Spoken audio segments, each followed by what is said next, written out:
much to the annoyance of the drummers I work with, after a 3 or 4 day long tracking session, the hardest part is when we're about to tear down the kit and we take samples, and it can be kind of torturous because I like to get very in depth.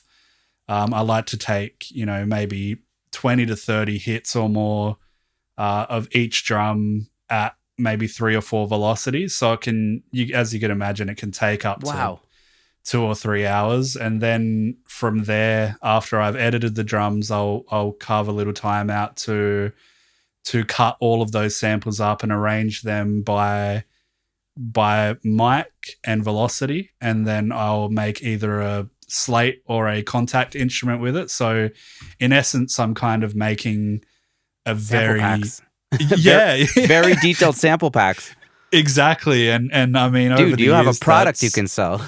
Yeah, exactly. I mean, over the years, it's kind of like it's amounted to hard drives full of essentially sample packs. And man, you are pushing the limits there.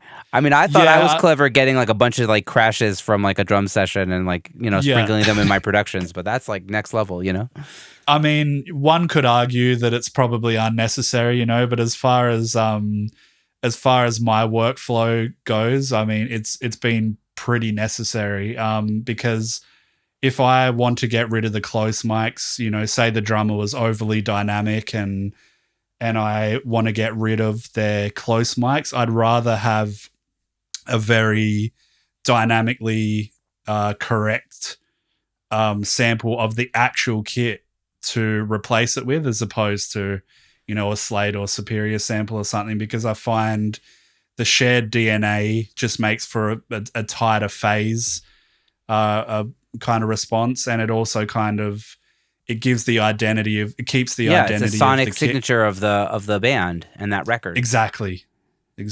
Yeah. That's really badass. That's really cool that you're doing that. And man, just like people listening to the show, just think about how deep you can get with this stuff. Like you could just and then you could repurpose it also later down the line for if you're working on a project where it fits, or if it's similar kind of, it could be that you're using the same kind of kit maybe for another band, and I don't know if that happens, but then you've already done some of the work.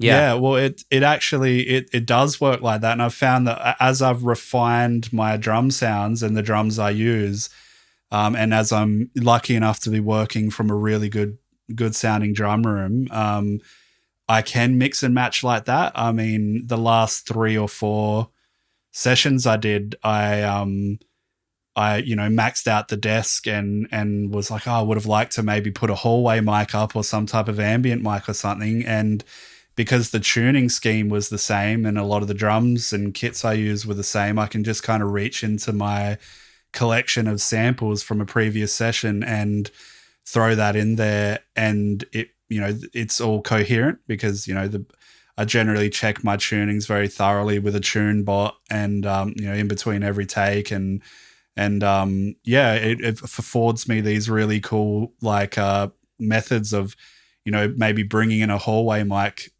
sample that's multi-sampled from a previous session into a new session, and it has complete coherency and adds ambience and stuff where I was otherwise unable to capture it.